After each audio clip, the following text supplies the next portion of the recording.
Rainover and Febivan playing with fire here, but On gets his recall off anyway. Reckless is gonna get this tower, but now he's in a dangerous spot. On has home guards, he's coming for him. That's one, that's two rockets, sending Reckless blasting off again.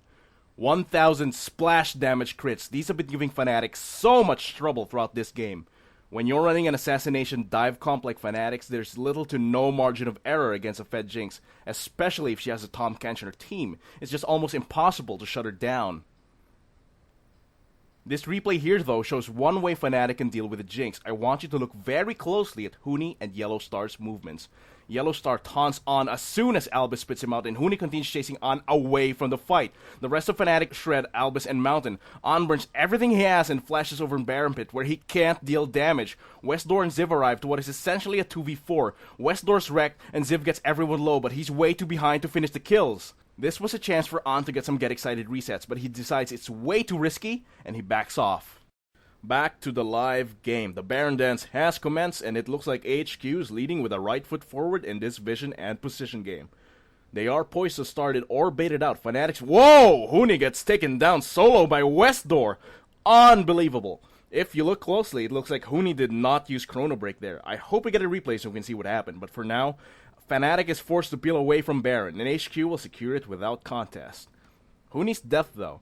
Even if he had used ult, I believe he should not have positioned that far from his team, considering Baron's up and Westdoor's right there in front of him. These crucial mistakes have been a worrying trend for Fnatic in this particular game. They go aggressive, over-aggressive, and tunnel vision onto a target. They get punished for it by Tahm Kench, bursted down by Zid, and shredded by Jinx. I really don't see why Fnatic did not ban either Tahm or Jinx. Both champions have been so instrumental to HQ's success. The Diana ban doesn't do much because Westdoor already has an incredibly deep champion pool. We see the impact of that draft error now with how strong yet safe HQ Siege is.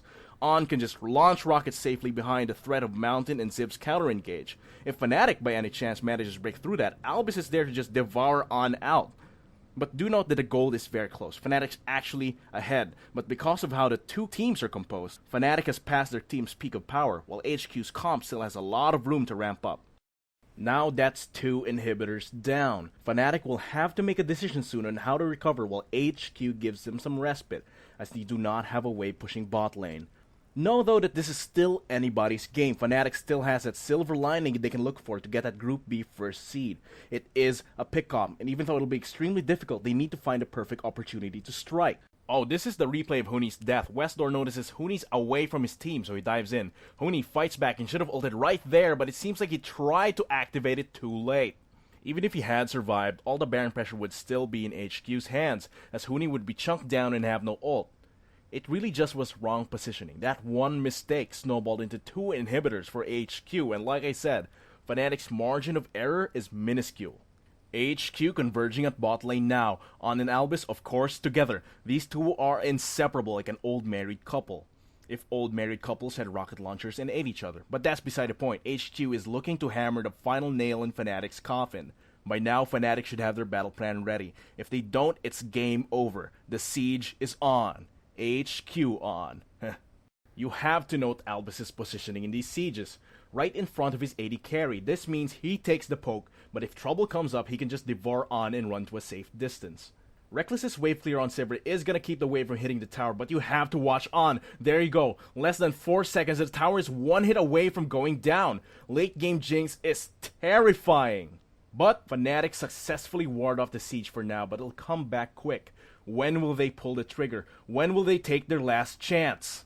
The tower will just get backdoored and goes down. HQ is closing in. This inhibitor will not last long under fire. Huni's doing what he can to zone them away, but the rest of his team's busy defending the Nexus turrets.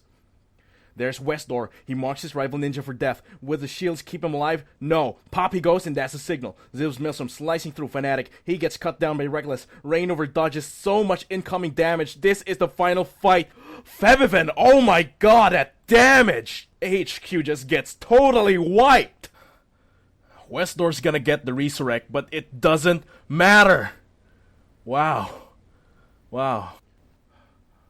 Febivan, after being denied by Tahm Kench the entire game, finally saw the opportunity and he took it. And because of him, Fnatic has over a minute to work with and 4 members alive.